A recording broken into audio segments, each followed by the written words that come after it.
Olá, olá! Quanto tempo a gente não se vê, né? Então, hoje eu vou trazer para vocês um pequeno resumo, né? Uma amostra do livro Cyberpunk Red, tá? Cyberpunk é um tipo de gênero, um tipo de jogo que eu gosto bastante. Estou jogando muito, apesar de todas as críticas que houveram. O Cyberpunk 2077 está melhorando aos pouquinhos, tá? Mas eu já era fã do jogo na qual ele é baseado, Cyberpunk 2020, desde a versão nacional que teve lá nos anos 90, certo? E é um cenário que eu não consigo ficar muito tempo longe, tá? Esse jogo foi lançado durante, né, 2020, na mesma época que o jogo de videogame foi lançado. E pelo fato de eu já ter conhecido o jogo, o Cyberpunk 2020 era um jogo pesado, passou debaixo do radar. Então eu passei muito tempo procurando um jogo de Cyberpunk, já tem um tempinho, e olhava um ou outro, mas nunca tinha aquele, né, sweet spot que eu estava procurando. Aí eu dei uma chance, olhei com calma esse livro e batata, foi direto na onde eu estava procurando. Então nós vamos juntos dar uma olhada nisso e ver o que tem realmente nesse jogo e para quem esse sistema poderia ser útil e interessante de ter na sua coleção. Vamos lá? Bem, o que nós temos aqui é um upgrade da qualidade de produção dos livros anteriores, tá? Bem similar do que a gente está acostumado a encontrar no mercado hoje em dia. Então você tem aqui um livro de capa dura, totalmente colorido, certo? Com layout bem temático, adequado, quase 500 páginas, tem aí 456 páginas de livro. Você tem uma crítica que eu gostaria de fazer na qualidade da produção, é que as páginas são bem fininhas. Então tem que tomar um pouco de cuidado na hora de manusear o livro, porque as páginas podem, como eu já fiz diversas vezes aqui com esse livro, você pode marcar as páginas, tá? E valha-me o Deus cibernético até rasgar uma delas de bobeira. Mas vamos começar. Então você tem aqui esse spread aqui na contracapa. Isso daqui, se não me engano, é a arte que está no escudo do mestre também, tá? Então tem a continuidade dela. Muito bonita, muito temática. A lista de conteúdo. Então é importante logo de cara saber que os capítulos eles não têm numeração e eles não têm um subtítulo. Eles são nomes assim mais interessantes sobre o conteúdo, mas você pode se confundir sobre o que é. Então é bom ficar bastante familiarizado com o que cada um dos capítulos tem quando você for precisar fazer referências durante o jogo, tá? Então o livro começa com a clássica história Never Fade Away, que para quem jogou Cyberpunk 2077 tem uma parte no jogo que você entra, né, nos sapatos, né, do Johnny Silverhand e refaz essa historinha. Essa historinha vem desde a primeira edição de 2013, tá? Mas se você ler essa historinha e jogar essa parte no 2077, você vai perceber que tem algumas diferenças notáveis entre os acontecimentos. Tem motivos para isso. Mas vamos em frente. Uma outra coisa que o livro faz muito bem. As artes elas têm a referência do autor. Tá? Então se você gostou de alguma arte, quer saber mais sobre a produção de quem a fez, só você procurar pelo nome, né? Que é o primeiro capítulo propriamente dito, né? Que faz uma introdução sobre os principais conceitos do jogo. Eu particularmente gosto desse esquema. Então você tem aqui referências de páginas onde mais detalhes sobre alguns conceitos chaves que são estabelecidos aqui, onde eles estão. Então se você quer saber sobre Night City, você vai para a página 283. Quer saber sobre gangues? 308. Quer saber sobre trilha-rede? Você vai para 195. Essa aqui é muito legal. Bem feito, bem interessante. Tá? Aqui o habitual, o que é RPG, como é que é. Então, se você está completamente verde, tá? Me precisa... Dificilmente alguém que não sabe nada sobre RPG consegue entender o conceito só abrindo um livro básico. Tá? Mas hoje você tem recursos como internet, vídeos, tem tanta coisa que pode te ajudar a entender como é que você começa um jogo. Tá? O mais importante aqui, os conceitos chaves, tá? A gíria de rua, isso é legal. Tá? Isso daqui, se você conseguir fazer com que tanto o mestre de jogo quanto os jogadores passem a usar essas gírias aqui, ajuda na imersão, né? Ajuda na atmosfera. Tá? Que o primeiro exemplo de uma página que é tipo uma propaganda interna. Então isso aqui representa o que virou a internet. Esse Garden Video é o que virou a internet nessa época aqui do Cyberpunk Red, que é em 2045. Tá? E tem inclusive aqui algumas dessas keywords aqui são easter eggs, né? São ovinhos de Páscoa aí da comunidade Cyberpunk. Então o que você tem aqui? Começa a descrição do propriamente dita de como construir um personagem, como construir o seu Cyberpunk.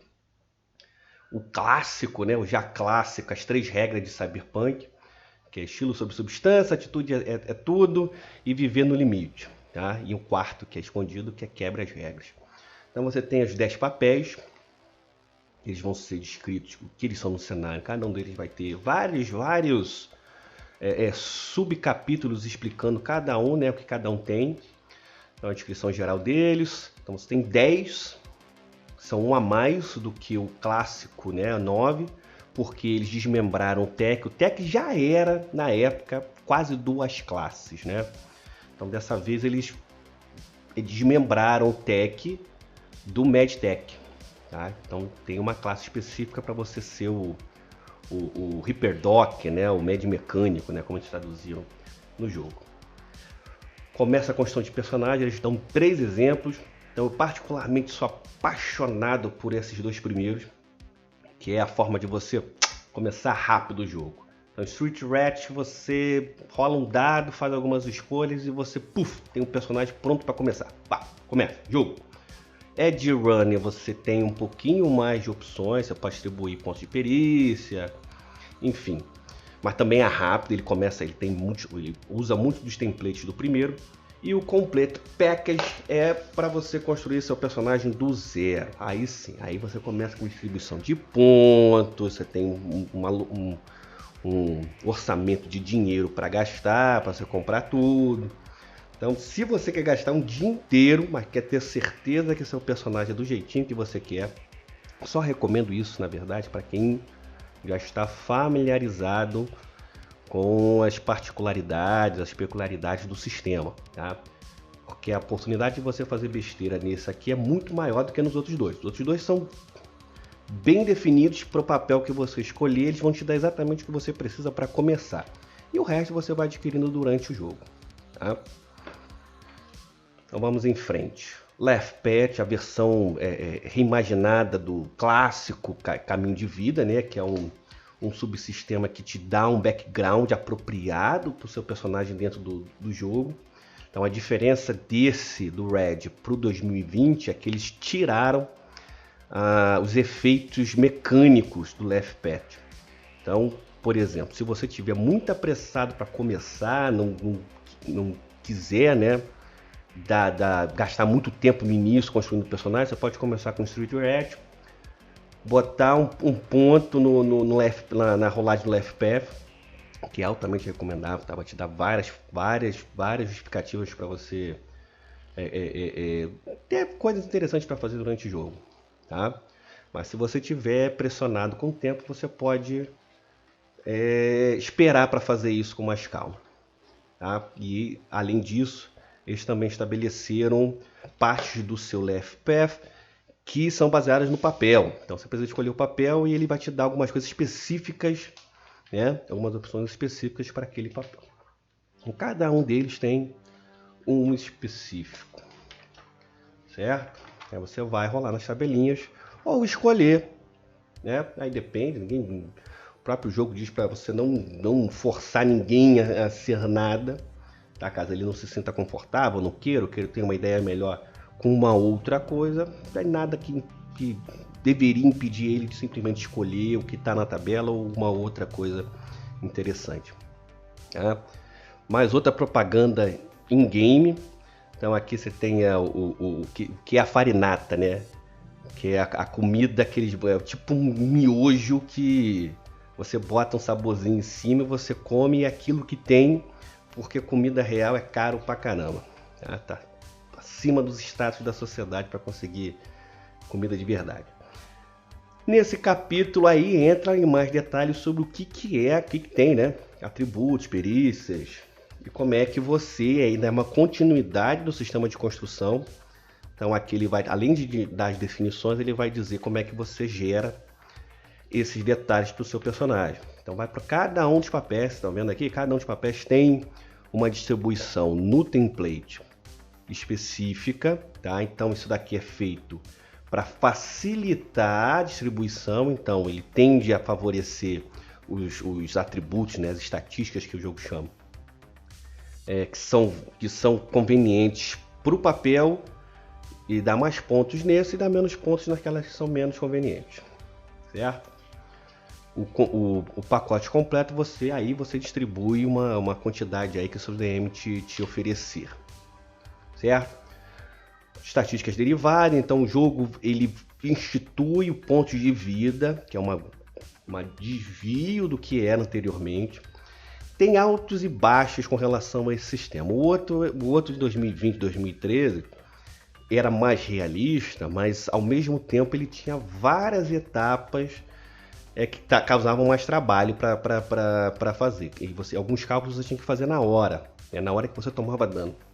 A vantagem desse sistema é que a maior parte do cálculo é feito durante a construção do personagem, você simplesmente esquece o cálculo depois quando você estiver jogando. Uma facilidade, uma abstração para ajudar ao jogo correr mais rápido. Tá? Então o hit point aqui tem categoria, então você pode estar seriamente ferido. Eles instituíram o save de morte. Então o save de morte é quando você chega a 0. Você tem chances de... Aí você começa a rolar para saber se seu bonequinho está comendo capim pela raiz.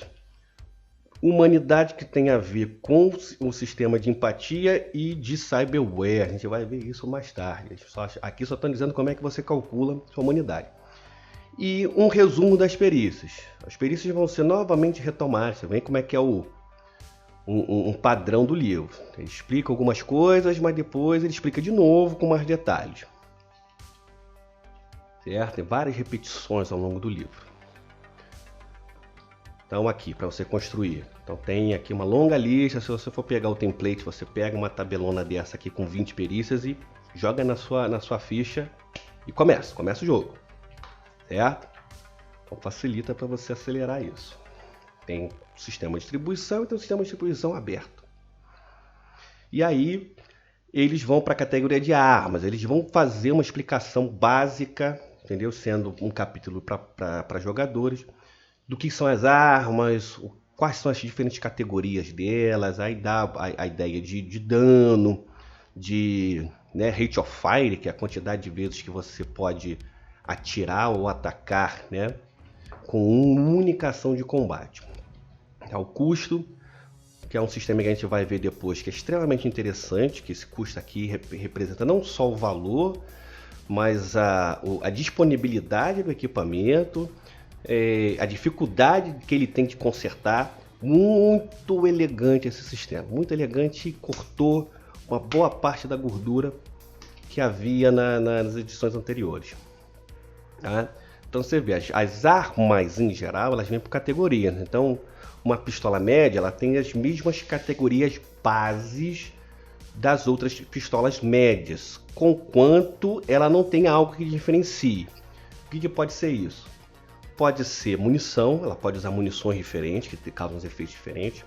Ela pode ter variações de qualidade. Então uma pistola média qualquer pode ser de baixa qualidade, pode ser uma pistola média normal, ou pode ser uma pistola de excelente qualidade. E elas têm diferençazinhas bem simples, mecânicas, para dizer que uma é outra, certo? Você também tem as armas exóticas, que aí é que o negócio começa a ficar legal, tá?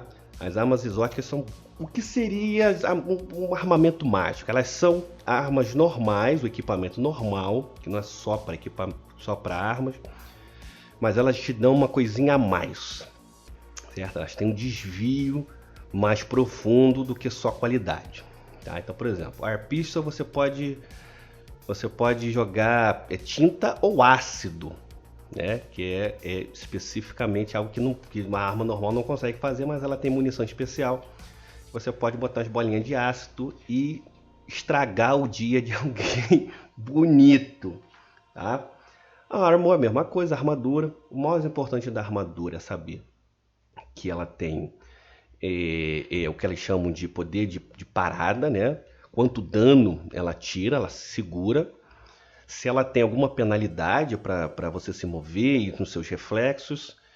E outra coisa importante na armadura é que toda vez que ela toma dano, toda vez que você toma dano usando uma armadura, sua armadura ela desgasta, que eles chamam de ablate. Então ela vai perdendo potência conforme ela vai tendo o seu dano superado. Tá? Se ela parar, parou, beleza. Agora, se por exemplo você está usando uma Armor Jack Leve, você tem 11 de armadura. Se você tomar 12 ou mais, a sua armadura vai começar a deteriorar. Aí eles vão dar mais detalhes sobre isso na sessão de combate. A gente vai passando, eles vão te dando muita coisa. Eles vão fazendo uma descrição breve. Tem uma seção de equipamento específica. Mas isso é só para o player entender, para o jogador entender quais são as escolhas que ele está sendo oferecida, né? Está sendo oferecida para ele no início. E aqui também maiores detalhes sobre o que ele está falando, certo? Um outro exemplo aqui, ó, outro saborzinho de Kibble, tá? O chat da Wall desse cenário, o Discord, Zigurates e Chat. E aqui um capítulo dedicado também de construção de personagens, mas dedicado para indicar quais são o Cyber, o Cromo, tá? Que é uma parte muito importante do gênero e do jogo. Aí tem longas listas. Também aqui eles fizeram uma simplificação, então você entende mais ou menos que para você botar certas coisas você precisa ter um por baixo, né? Precisa ter o que eles chamam de cyberware, a fundação. Você precisa trocar uma parte do seu corpo por um equipamento de fundação e aí você pode brincar. Aí você pode fazer um monte de coisinha legal com isso, certo? Então tem esse aqui mais uma peça de ficção, esse daqui representando os anos 20, né? Novamente, se você jogou Cyberpunk 2077, tem uma parte que você joga no que está sendo descrito aqui, só que o que está aqui, o que está no jogo tem diferença. Novamente, isso aqui é bem curtinho. Aí entra na descrição do sistema propriamente dito, Getting Done, the Basics of Resolution. Aqui vai explicar o que é distância, como é que você mesura tempo, o que é um turno, as ações, não vou explicar na sessão de combate, mas aqui já vai indicando o que é um turno, né? Quando você está separando por rodagem. O mais importante aqui é essa seção. Essa daqui é o fundamento do sistema e como é que você identifica a dificuldade, como é que você sabe o que é sucesso ou fracasso. Então o sistema todo é baseado num D10, tá? O sistema de resolução. Você tem um outro dado que é o D6, que representa mais efeitos, então dano e ferimentos críticos você vai usar o D6 para determinar. Mas sucesso e fracasso você usa o D10, tá? Então qual é a malandragem aqui? Você estipula uma dificuldade, determina você estipula uma dificuldade se for um teste passivo. Se for um teste ativo, você tem outra pessoa rolando contra você. Então, quanto maior, melhor, certo? E você soma ao resultado do dado a soma do seu atributo e da sua perícia. Tá? Então, por exemplo, vamos assumir que você tem a perícia 10. Aí você rola 5, você conseguiu 15 no total. Qual é o pulo do gato? Você também, na primeira vez eu também não peguei isso. Tá? Foi só em leituras posteriores, a forma como está escrito, e por vícios, né? A gente vai fazendo as coisas como a gente lembra. O que tem aqui? As dificuldades são dificuldades de superar, elas não são aquela que você precisa igualar ou superar. Então, quando ele diz 9, aqui, para uma dificuldade simples, na verdade ele quer que você tenha em conjunto 10 ou mais. Se você tirou 9, você não superou a dificuldade e você falha, certo? Mesma coisa quando você tem um teste resistido. Você tem que superar o defensor, você tem que tirar mais do que ele e o empate vai para o defensor. O conceito é mais ou menos isso na dificuldade passiva. Se empatar, vai para o defensor, que no caso é dificuldade passiva. Certo? Isso é bom lembrar. Então você tem aqui dificuldades bem altas para conseguir, por exemplo, a última que é legendária, você só vai conseguir com 30 ou mais, tá? Superar uma dificuldade lendária. Como é que você consegue isso? Tem duas formas de você aumentar o valor de 1 a 10, né? Então, se você tirar 1 no dado, você tirou o que eles chamam de falha crítica. O que é a falha crítica? Você rola um novo dado e você subtrai esse novo dado do que você tem de resultado, ou seja, a sua resolução base, que é o seu atributo mais sua perícia, você vai subtrair o próximo dado. E o contrário também é verdadeiro. Se você tirou 10, você soma mais um dado a esse 10. Isso é o conceito de dado explosivo, né? Para quem já está acostumado com outras formas similares.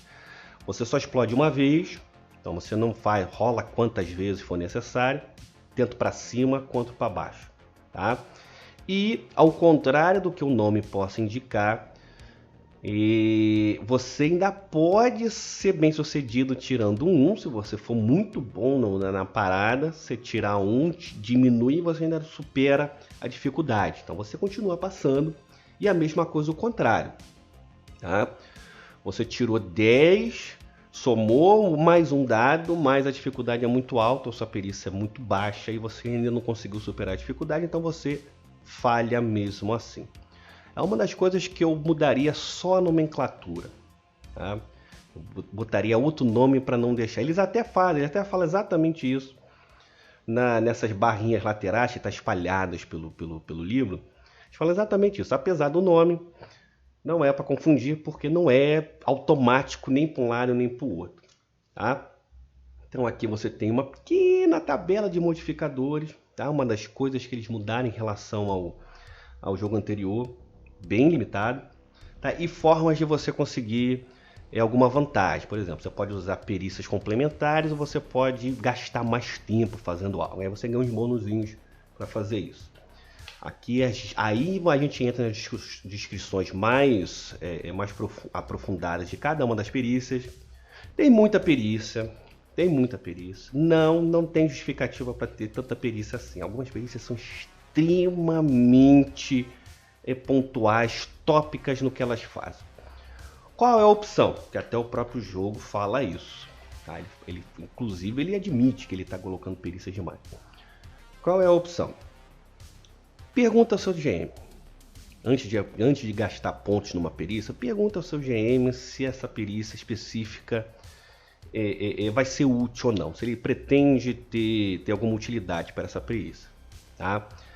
Então GMs que estão um pouco mais experientes, já olharam essa longa lista, ele pode usar, não vou usar isso, não vou usar aquilo, não vou usar isso. Não bota seus pontos, seus preciosos pontos ali, certo? É uma forma de se fazer. Outra é hackear o sistema, mas isso é uma outra oportunidade. Tá? A gente vai discutir sobre isso. Tá?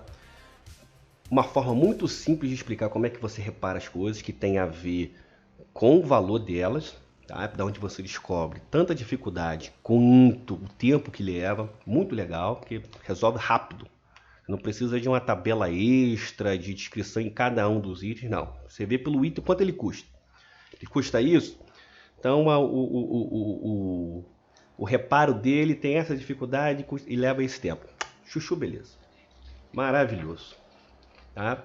E aqui detalhes sobre as habilidades de cada papel.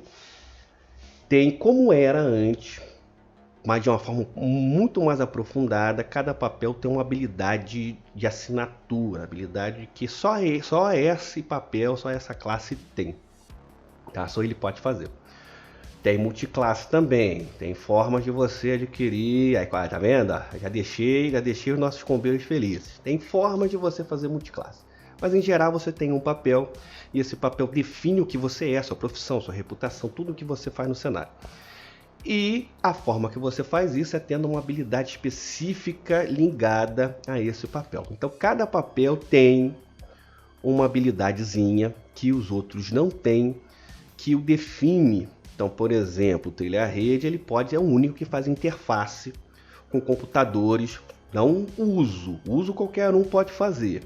Mas fazer interface de entrar na net, né? E conseguir botar vírus, resolver password, essas coisas, hackear, só o Netrunner pode fazer. O Solo, por exemplo, o Solo tem várias habilidades ligadas ao combate que só ele tem. Nenhum outro tem.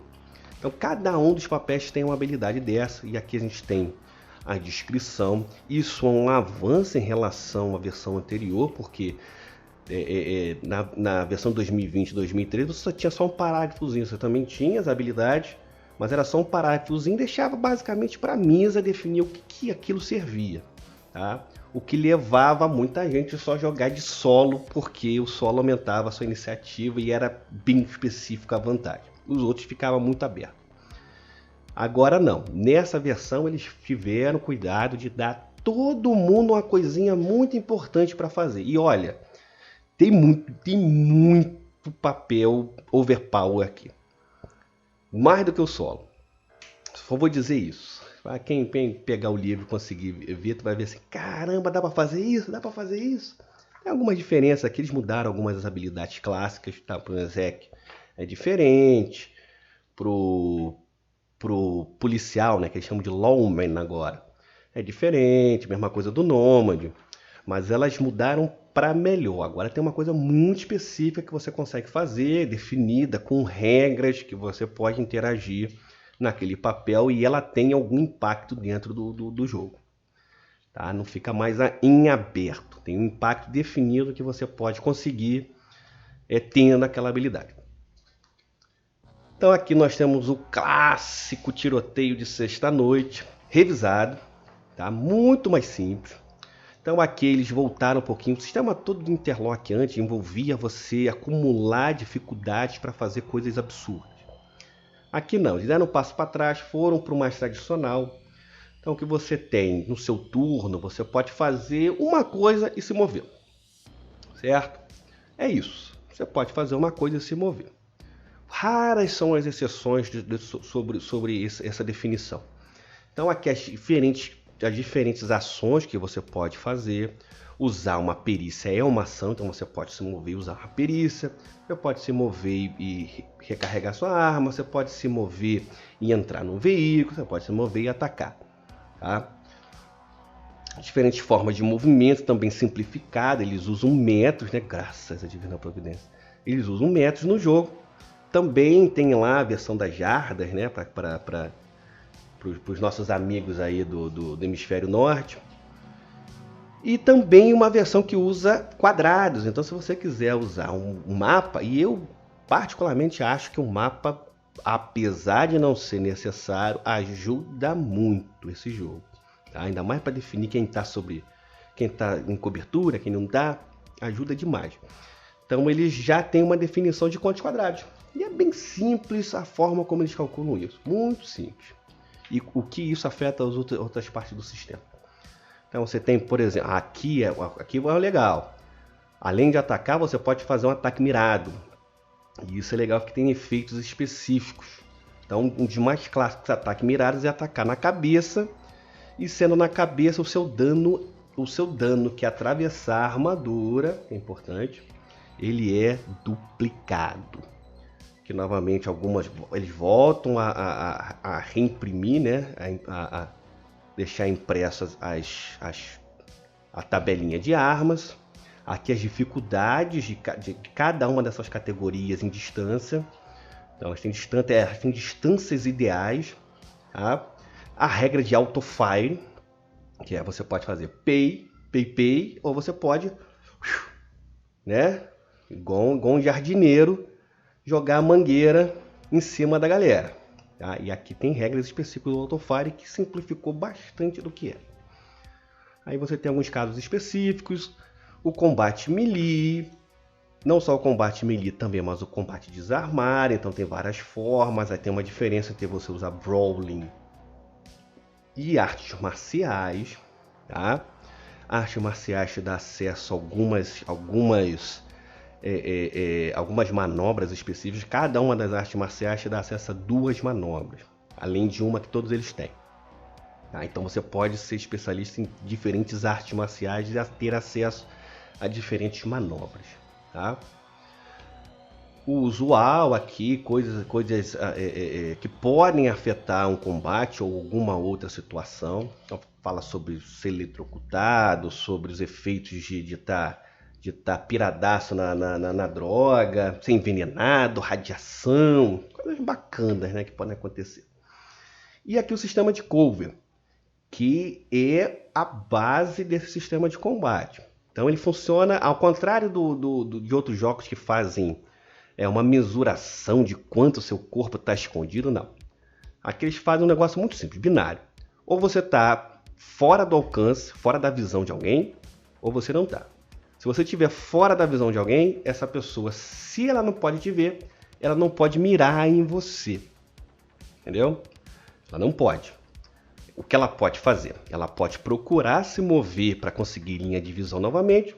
Ela pode tentar atacar a cobertura, que aqui vem as regras, né? A regra geral de cobertura, de hit point, você já pode jogar seu dano ali na cobertura e ver se você consegue destruir ela. Aqui é a regra geral e aqui são exemplos da vida na ficção, o que tem. Então, um sofá, em geral, tem 15 hit points, um sofá típico. Tá? Uma estátua, estou escondendo atrás da estátua, tem 15 e 20 hit points. Árvore, entendeu? Nesse nível. Tá? O que acontece? Você pode tentar destruir a cobertura que o camarada, né, o punk, está escondido. Ou você pode se mover. Uma outra coisa que você pode fazer, aí que é uma coisinha mais legal, você pode utilizar explosivos. E explosivos, a diferença de explosivos é que você continua não podendo mirar, mas se o explosivo destruir a barreira, né, a cobertura, o dano é total de quem estiver atrás. Tá? Então aí você entra coisinhas legais como arremesso de granadas, mísseis, né, lançadores de mísseis. Também tem uma coisa legal aqui que você pode usar, né, usar o grab para usar escudos humanos. Então, você vê, tem bem cada um. O que aconteceu com esse sistema aqui? Que cada coisa agora tem uma sua função. Elas não são completamente superadas pela outra. Então, você tem um motivo para usar ataque à distância, você tem um motivo, né, para fazer combate corpo a corpo, que em geral você pega metade da armadura do candango, muito bom, tá? Entre outras coisas. Uma das diferenças do que esse jogo introduz dos outros é que agora você tem tabelas de crítico. E crítico é muito legal. O crítico é todo baseado no dano. Tá? Então, como é que você tira crítico? Vamos assumir que sua arma tem uns 4d6. Então, vamos lá, pegar uns 4d6 aqui para fazer. Você rola o dano, soma e beleza. Se por um acaso 2 desses dados forem 6, 2 ou mais, só pode fazer isso uma vez a cada lado, você acertou um crítico. E um crítico é uma rolagem nessa tabelinha para dizer qual é o presentinho provavelmente permanente que você deixou pro seu camarada. Aí tem coisas legais aqui, por exemplo, você pode ter quebrado a perna dele, um dano na espinha. E o que acontece? Ao contrário, aí isso é uma outra simplificação que eles fizeram. Eles não mais simulam cada uma das partes do corpo, tá? Com suas próprias armaduras. Agora são duas só. Ou você está atingindo o corpo, ou você está atingindo a cabeça. Tem formas de você causar efeitos específicos. Lembra que a gente falou sobre o tiro mirado? O ataque mirado? Então. Mas aqui, por exemplo, no corpo representa tudo. Tórax, membros, que não seja a cabeça. E a forma de você determinar se alguma dessas partes do corpo sofreu um efeito crítico é rolando nessa tabela. E na cabeça tem o próprio. Tá? Então na cabeça, quando você faz um ataque, a cabeça só pode ser atingida por ataques mirados. Ela não é atingida aleatoriamente por nada no jogo. Tem que ser específico para acessar esses efeitos, porque tem uma dificuldade envolvida nisso. Regras de combate de veículos.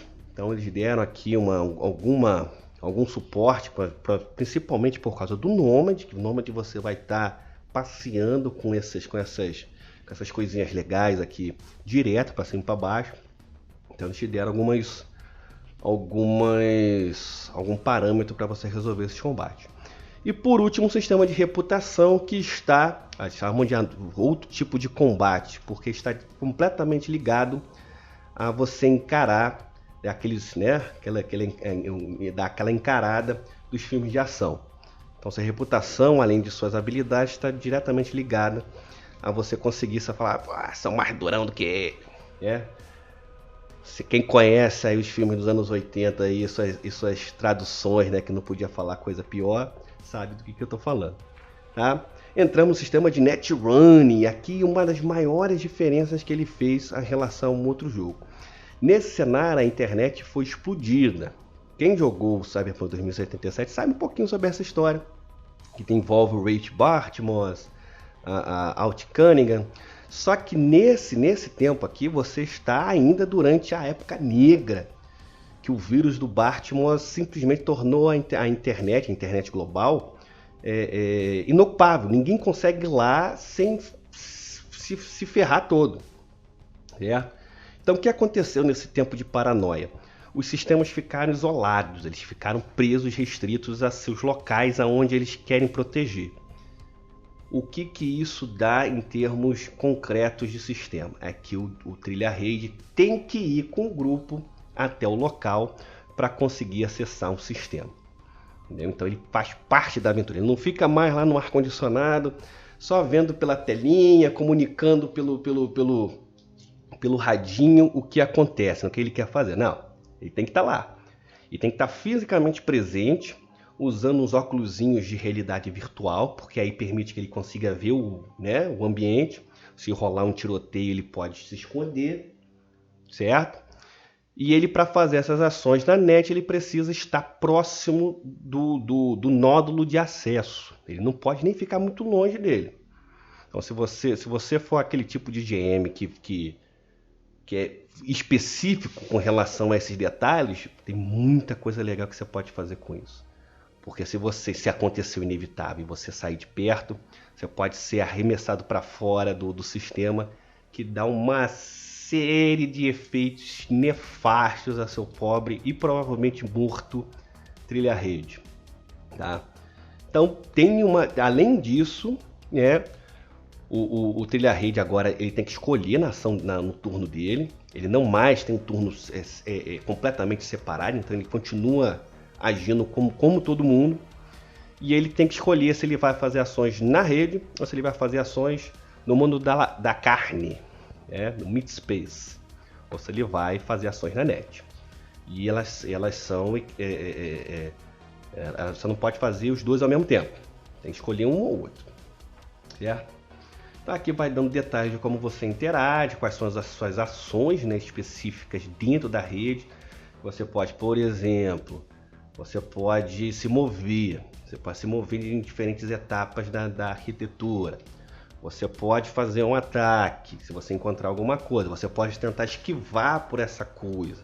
Aí aqui vai descrevendo como é que você faz essas coisas, tá? E aí vem detalhes sobre os diferentes programas, cada um deles tem uma função, tá? Uma função de proteção, outros de ataque. Tem programas que são independentes, que chama aqui de Black Ice ou os Daemon. Tá? A diferença do Black Ice é que ele é mais estático, ele fica lá, e o Daemon ele é mais ativo e ele existe basicamente para controlar nódulos que controlam coisas externas. Então, por exemplo, aquela clássica torreta que está em cima lá do armazém, ela pode ser controlada por um Daemon. Tá lá no sistema e ele que está controlando aquilo com regras simples. Ele não é uma inteligência artificial completa, tá? Autossenciente. Ele tem instruções. Atire em qualquer um que não estiver usando o badgezinho da empresa. E ele vai meter bala. As instruções dele são essas, ele vai meter bala. Então, um trilha-rede pode entrar no nódulo de acesso para resolver esse demônio. A outra forma, se você não tiver trilha-rede, é resolver hackeando o próprio equipamento ou destruindo ele, né? Então você tem aqui as descrições da arquitetura. Agora as arquiteturas não são mais um desenho mirabolante, eles funcionam como se fosse um elevadorzinho. Vocês já jogaram aquele elevador dos anos 80? Vai descendo? Coisa de velho, né? Vai descendo, você vai, tira, tem que ir nas portinhas para descobrir os itens, né? Que dão pontos para você passar de nível. Quase esse o conceito do novo Netrunner. Cada um dos andares tem uma coisa, tem alguma coisa lá que pode ter uma proteção, pode ter um password, pode ter um arquivo, pode ter um nódulo de controle, pode ter alguma coisa lá. E essa coisa precisa ser resolvida de alguma forma, tá? E o joguinho é esse, o Netrunner, enquanto ele tá lá junto com o grupo no nódulo de acesso, ele vai tentando descer, né, os andares e resolvendo cada um desses negócios para fazer os seus atos nefastos aí na arquitetura inimiga. Uma coisa legal é que, por exemplo, drones também são controlados por essa arquitetura da NET. Inclusive, uma arquitetura mais básica, ela serve numa mochilinha. Então, se você quiser levar um drone, você tem acesso a um drone, só botar essa mochilinha e ir embora. Certo? Então, aqui, isso aqui te dá mais detalhes porque tem muita coisa também, por exemplo. Eles chamam aqui de toolbox, tá vendo? Defesa. Isso daqui não só tem a ver com a questão da net, mas tem a ver com relação ao sistema de locais físicos. Então aqui é onde você vai ver descrição sobre drones, o que eles são, como é que eles fazem, quais são os seus efeitos, defesas. Então aqui está falando sobre a torreta clássica, está falando sobre você botar ali uma arma ali, tipo um corta-tudo na parede. Maldade pra caramba, né? Aí botou a mão ali, você perde a mão. Safadeza. Tá? Falando sobre câmeras, falando sobre um monte de coisa. Tá? Tem muita coisa legal aqui para você usar contra os seus intrépidos trilha-perigos, né? Edge Runners. E os custos, vai te ensinando como é que você constrói um. A verdade aqui, a simplicidade que eles fizeram e a forma como você interage, ela é muito superior ao que era antes. Agora você tem um motivo concreto de não ter medo mais desse sistema, porque classicamente em jogos cyberpunk, grupos têm pavor de sistemas de net e interação com a internet. Tá? É um negócio muito legal que vale a pena dar uma olhada com calma nisso aqui. Tá? Aqui um capítulo específico de como você resolve dano, tá? Como é que você se cura, o que é o efeito de cada um, quem é que cura isso, como é que você, né, não morre. Tá? Ele também tem detalhes sobre os planos de Traumateam, que quem sabe o Traumateam é uma empresa que vai até seus clientes de forma violenta para levar eles para o hospital e fazer o primeiro socorro. Então você pode pagar um negócio desse, se você tiver a grana, o Edinho, você pode pagar isso. E eles vêm armados, aqui tem até a descrição aqui do que eles são. E vem montada aí na cavalaria alada aí, para te salvar do local de guerra. Fala sobre drogas de rua também. Então você pode chegar um momento aí que um boneco seu pode ficar viciado. Aí explica como é que você tira o vício. Tá? A terapia é uma parte importante do jogo porque resolve não só vícios em drogas, mas também a perda de humanidade. Tá? Perda de humanidade que não é só perda de humanidade pro cyberware não, tá? Você pode ter traumas mentais, que aqui explica, coisas muito hostis à sua mente, que podem te causar dano de humanidade. Aí você recupera fazendo terapia, certo? Uma das críticas principais que o jogo tinha antes, que era um sistema parecido, era a questão de cirurgia de afirmação de gênero, ou quando você precisava de uma prótese para substituir um órgão defeituoso que você havia perdido. E antigamente você perdia a humanidade também. Agora não, agora eles fizeram questão de separar, até para atender essa crítica razoável, eles fizeram questão de separar o que é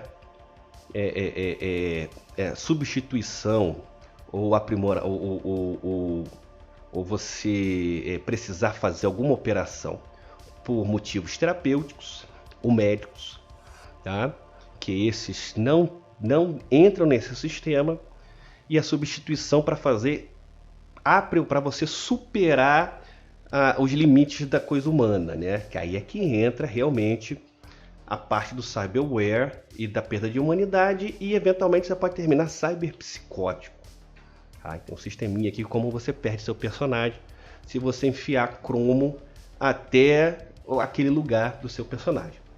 Que finalmente a gente chega na parte do lore. Então vai ser bem descrição. O original ele era tipo o que seria o futuro, né? Um low sci-fi sobre o futuro próximo. Só que o que se imaginava que o futuro nos anos 80 é bem diferente do que nós estamos vivendo hoje. Bem diferente e muito similar em certos pontos também. Então o que eles fizeram? Para não ter que refazer tudo, remontar o lore, começar do zero e manter a ideia, eles mantiveram o jogo como o futuro do passado. É o futuro imaginado pelos anos 80 ainda. É uma linha alternativa ao invés de uma discussão sci-fi. O primeiro, quando foi lançado, inclusive ele acertou muita coisa, acertou a internet, acertou certas epidemias, inclusive no tempo correto, inclusive na mesma década, porque é bizarro. Mas enfim, então aqui vai descrevendo o que é essa terra alternativa e quais são os pontos, né, mais importantes aí da sua história, até ele entrar em detalhes sobre o presente, como é que está o mundo, né, nesse inteirinho.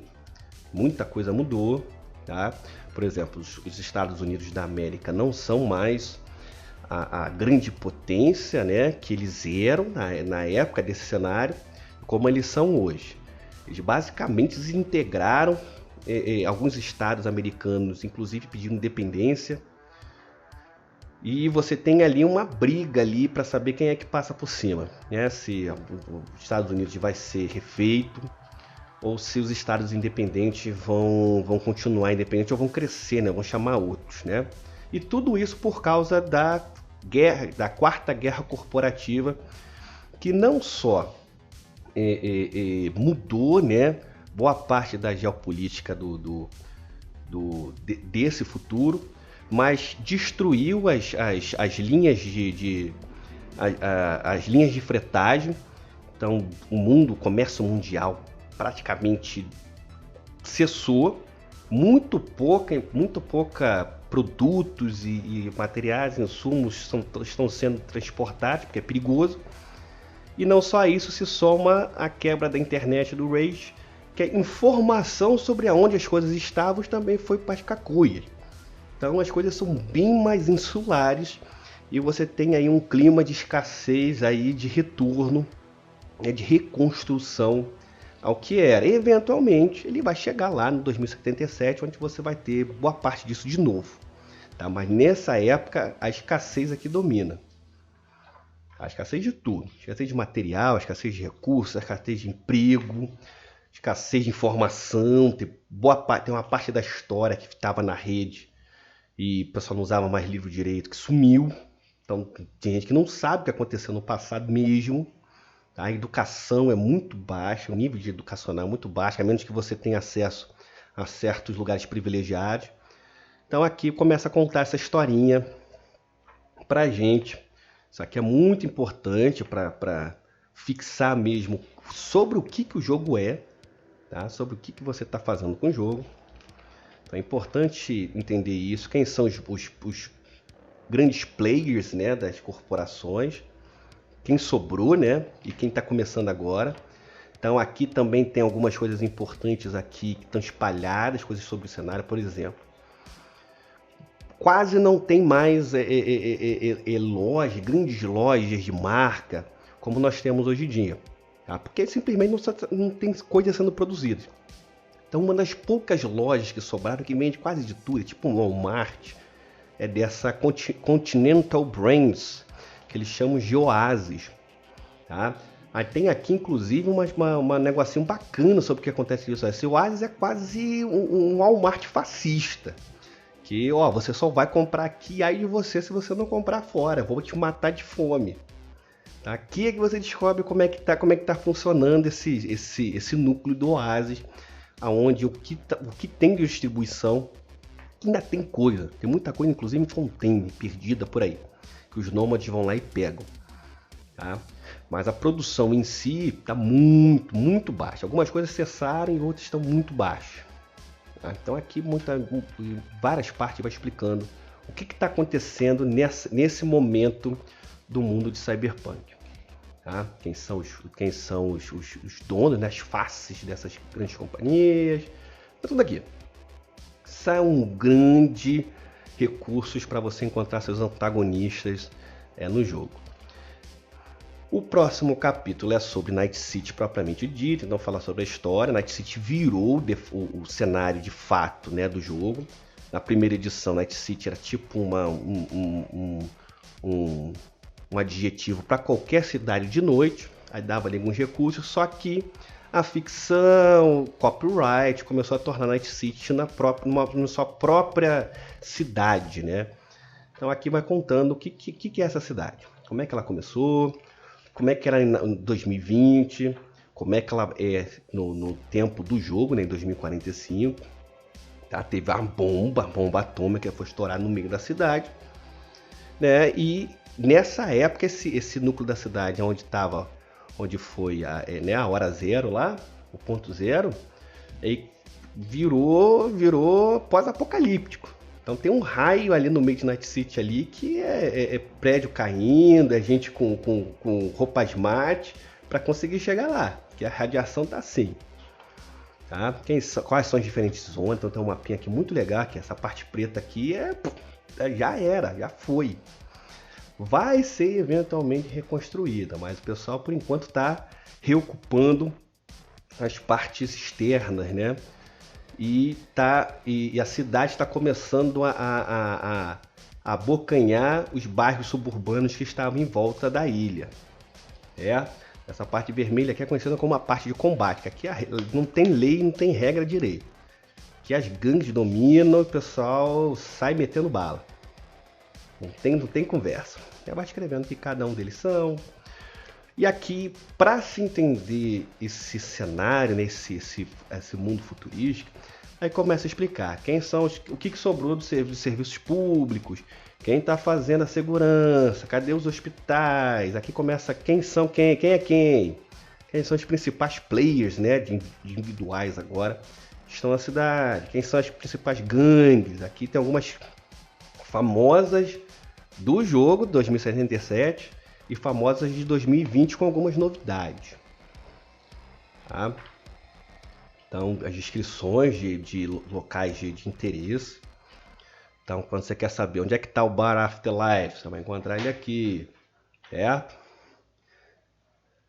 Um capítulo também extremamente importante, que aí você explica o que é o dia a dia, como é que funciona o dia a dia, o que você come, onde você dorme, o que você vê, quais são os programas, onde é que você encontra informação. Aqui é onde você descobre como é que é o dia a dia. Aí como algumas coisas mudaram e algumas coisas não mudaram.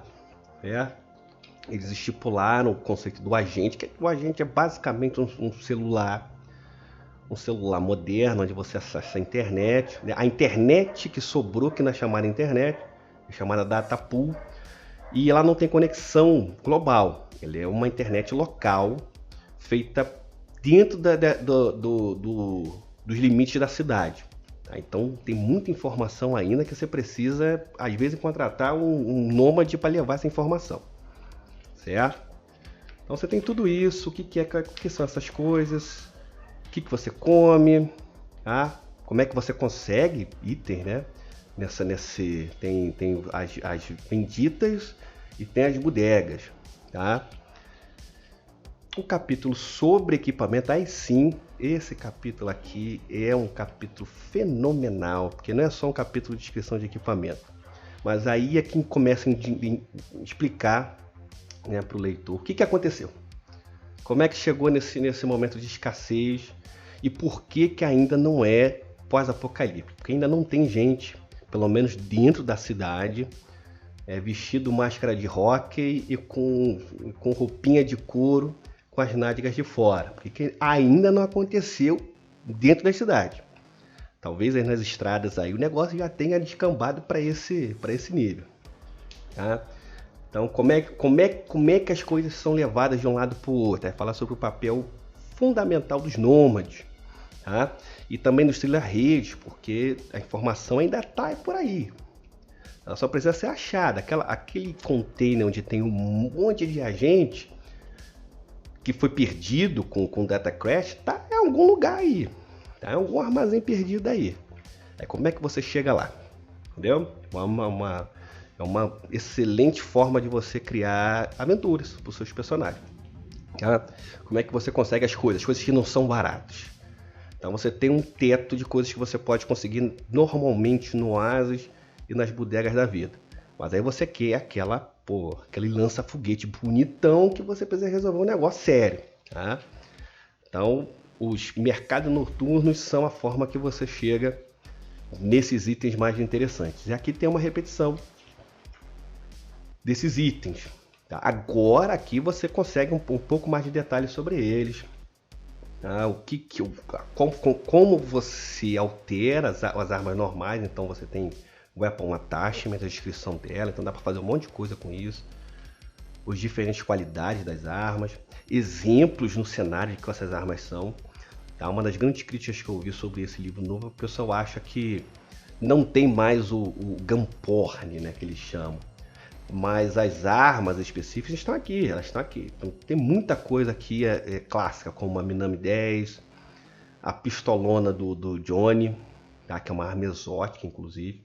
Mas tá tudo aqui. As descrições específicas, talvez poderia ter sido uma imagenzinha para ajudar na imaginação, mas os nomes estão aqui. Tá? As diferentes munições, granadas, né? A granada é uma munição, então aqui também você sabe o que é foguete e granada, você descobre por aqui, certo?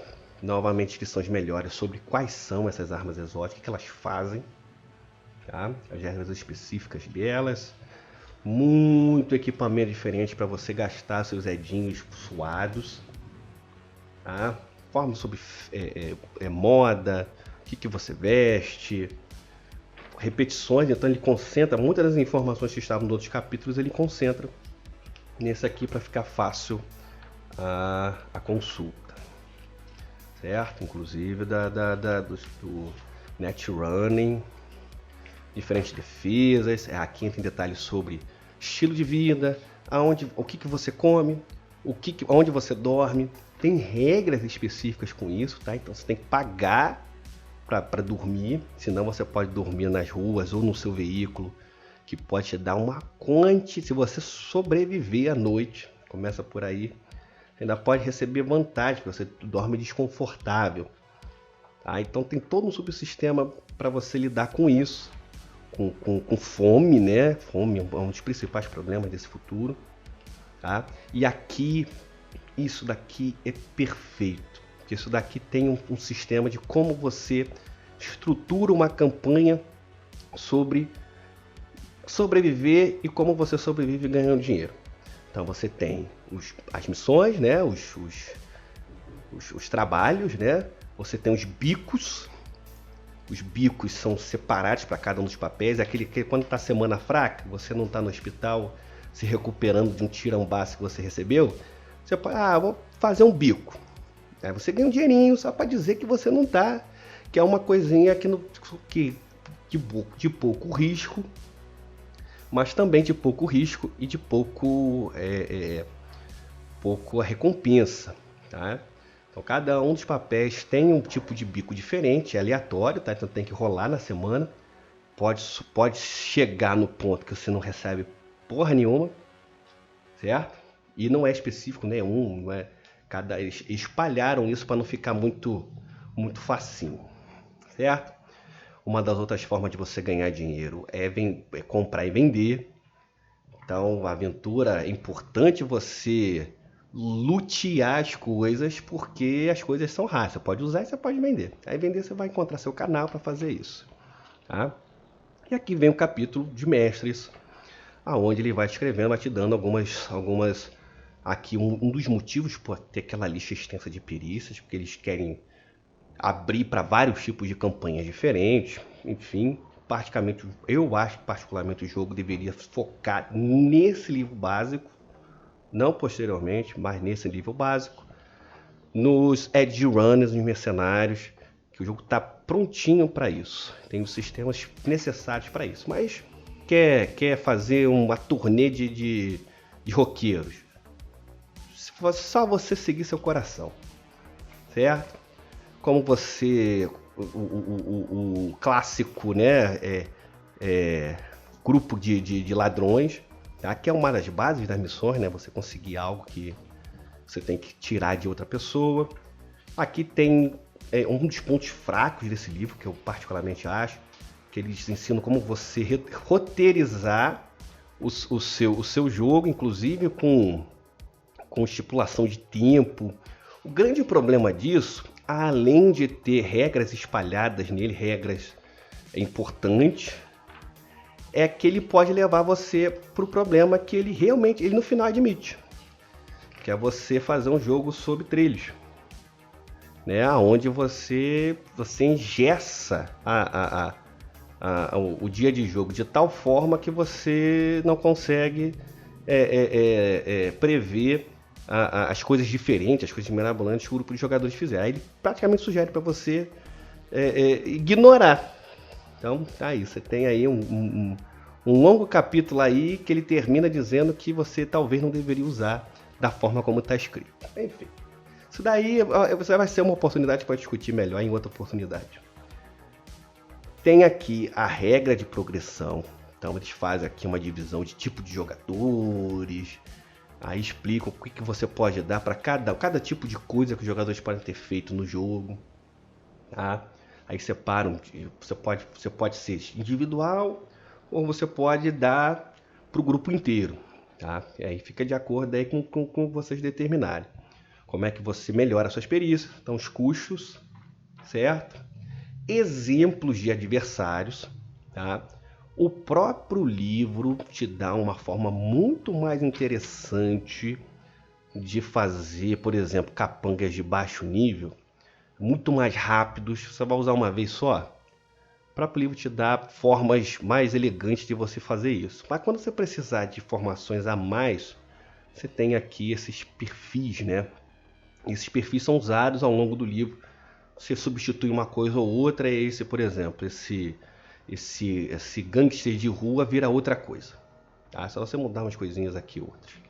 O mais importante desses, principalmente para mensurar a dificuldade dos adversários, são coisas importantes aqui, ó. Armadura, hit points e o tipo de arma que ele usa, tá? São os principais que vai definir se um adversário é difícil ou fácil. Tá? Se você não exagerar demais, Então, Booster Gang é perfeito para você que precisa daquele capangão que vai ser ser explodido rapidamente, tá? Então, 20 hit points, só 4 de armadura, com armas de baixa qualidade. Perfeito, já tem exatamente o que você precisa para resolver rápido.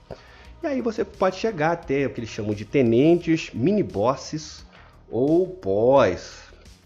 Então, o famigerado cyber psicótico é um boss. Aí você não deve usar isso com jogadores que não estão preparados. Se eles não tiverem equipamento para resolver um camarada desse, eles não vão resolver. É muito simples, eles não vão resolver. Principalmente quando você começa a aumentar a armadura. Entendeu? Quando a armadura começa a ser muito alta, a coisa encrespa. Aí você precisa de jogadores que entendem as mecânicas por baixo do sistema. Fala, eu preciso fazer isso. Para passar por essa armadura, eu preciso ter esse equipamento, fazer esse tipo de ação. Eu vou estar nessa situação, nessa posição para isso. Tá? Isso é muito legal. Encontros. Então tem tabelas de encontros aqui, de Night City, separados pelo tempo do dia. Então vai ficando cada vez mais perigosa a cidade, conforme vai aumentando, né, a proximidade da madrugada. A madrugada aí o negócio fica tenso. E o livro termina com que eu considero umas ferramentas muito legais. Eu gostaria de ver livros com várias dessas, que eles chamam de, screen sheets. Que é algo que existe no cenário, tá? Você pode ir lá num data term, que eles chamam, que é um terminal de rua, e imprimir um negócio desse, faz uma pesquisa rápida lá na internet local. Você pode imprimir a primeira página de um assunto, tá? Mas essa primeira página de um assunto guarda uma semente de aventura. Então você tem aqui 3 sementes de aventuras. Tá, algumas mais simples do que outras, algumas com mais informações do que outras. Então essa aqui, por exemplo, já te dá logo uma arquitetura. E o livro termina com uma nova, um novo conto. Tá? Esse conto inédito para esse livro, tá? Falando sobre 2045. Aí você tem o habitual fichinha de habilidades e um index finalmente. Tá? E esse é o livro Cyberpunk. Então, aqui temos finalmente esse mamute de livro, né? O Cyberpunk Red, o seu livro básico. Eu já consigo ver, né, os comentários. Mas Paulo, cadê a versão em português? Bom, eu não sei de nenhuma versão em português oficialmente. Mas vamos pensar.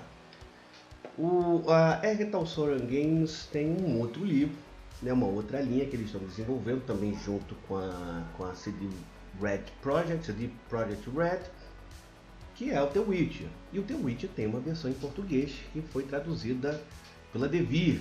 Então, eu considero razoável, se algum dia houver uma versão em português, provavelmente vai seguir esse caminho, né?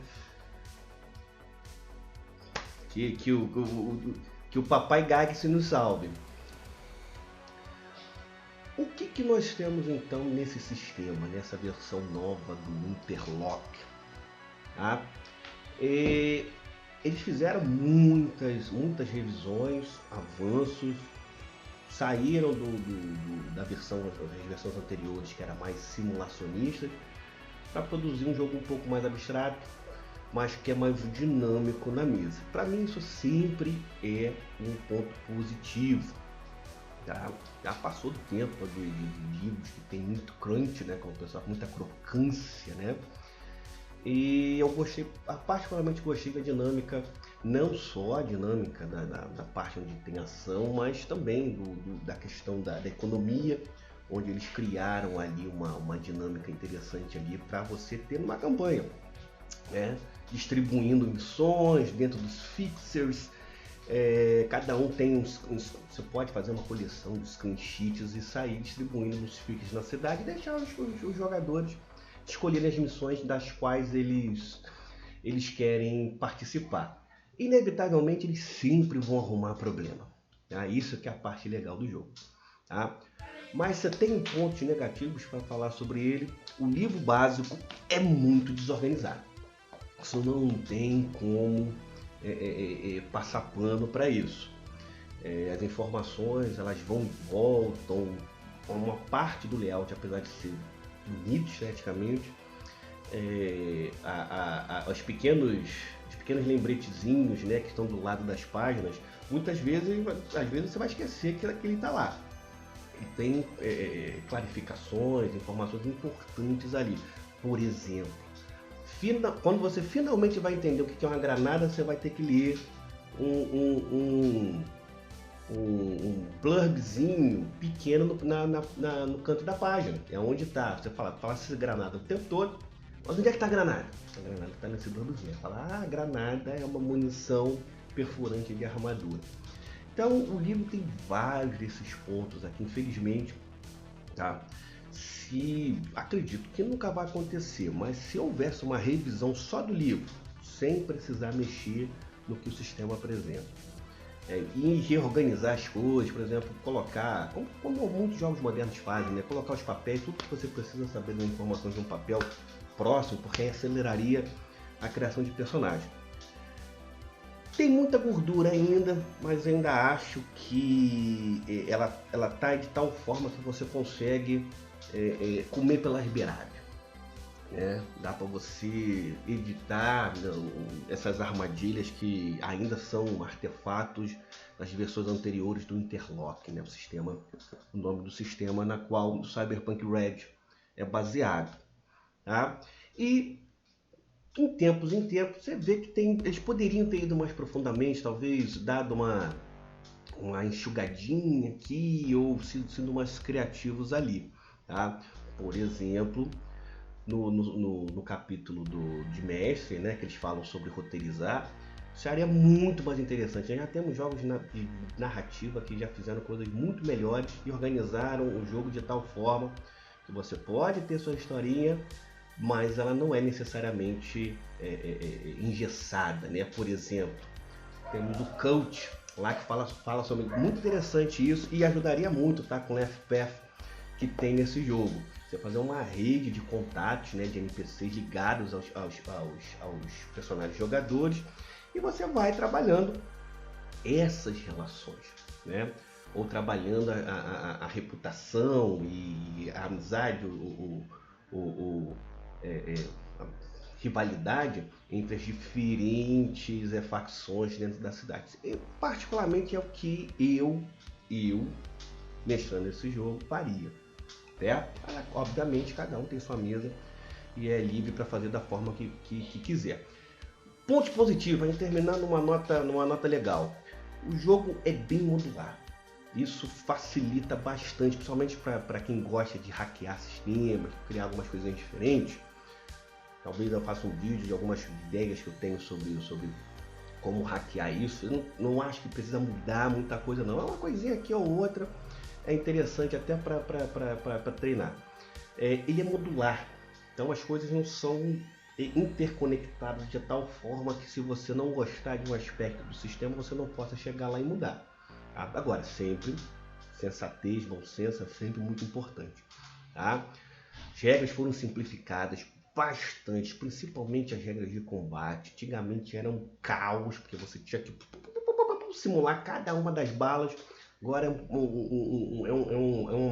você faz uma vez o cálculo, que é só saber quanto é que você tem que multiplicar o dano.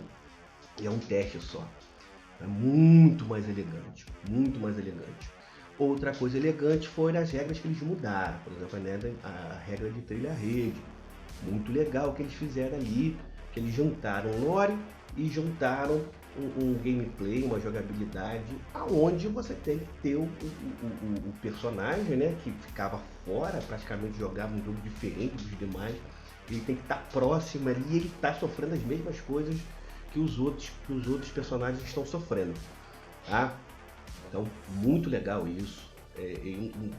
Todo jogo cyberpunk, com a temática cyberpunk, sempre cai nessa armadilha do trilha-rede. O pessoal evita isso igual a praga, mas eu acho que essa versão aqui, que é uma coisinha simples, dá para fazer, dá até para rolar aleatoriamente se você estiver pressionado com o tempo, quando estiver mestrando. É simples o suficiente. Acredito eu que inclusive eles lançaram um joguinho de cartas onde você pode montar ali uma arquitetura de rede na hora, caso você não tenha pensado nisso antes. Mas tem uma arquitetura de rede, tem alguns exemplos também em PDF já. Show de bola. Beleza. Então, eu recomendo esse livro. Se você está disposto, se você não conhece o Interlock, não conhece o gênero Cyberpunk, vai ter uma curva de aprendizado até você conseguir extrair o conhecimento do livro. Mas se você quer um jogo Cyberpunk que não é muito leve nas regras, que não é baseado em algumas versões que vai mais para estética, e você também não quer um jogo extremamente pesado, onde você tem a pornografia de armas exagerada, com simulação, como por exemplo ali o Shadowrun, esse aqui eu considero um jogo de crocância média, tá? Daquela doce na boca.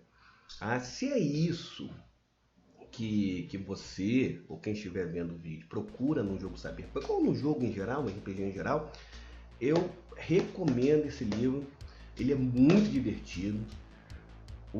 A parte de lore ele vai te dar estupendas ideias para a campanha. Cada personagem que você montar no jogo, ele já vai vir montado com um monte de história, caso você queira explorar essa parte. Tem sistemas aqui e além disso eles estão criando DLCs que eles chamam de DLCs, né? Baseado no Cyberpunk 2077, no game, eles chamam de DLC, uns suplementozinhos grátis que eles têm no site da Talsorian Games. Então eles criaram vários sisteminhas extras que você pode incluir aqui. Por exemplo, tem um sisteminha de você fazer um encontro, um date. Aí você rola o date, quem é, aonde foi, o que aconteceu lá, como terminou. Você basicamente cria um NPC ali que você pode jogar no caldeirão e ver o que vai acontecer. Então, infelizmente é um sistema que, como lançou durante a pandemia em 2020, ele bateu um pouco fora do radar, infelizmente, tá? Além de todos os problemas que teve com o 2077. Além disso, tem essa questão que, dependendo do que você quer, algumas coisas vão ser úteis, outras não, tá? Mestres experientes, não vou ter problema nenhum em pegar, eu já tenho algumas ideias de pegar sistemas do sistema no zero, de exploração, encaixar aqui em algum sentido, que funciona muito bem com o que já tem aqui. Então, para aqueles que querem um Cyberpunk com atitude, com cor, que permite diversão, se você tiver um grupo certo, né? Permite diversão garantida, eu recomendo fortemente adquirir esse sistema, esse livro, tá? E vamos esperar os suplementos, né? Tem algumas coisas no forno aí. A Talsorian Games, que é uma empresinha familiar, né? Demora às vezes para conseguir as coisas, mas eles fizeram muito bem. É um livro que tem poucos erros e vale muito a pena.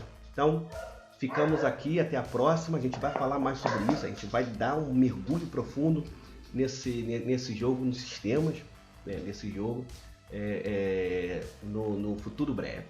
Então, obrigado, até a próxima.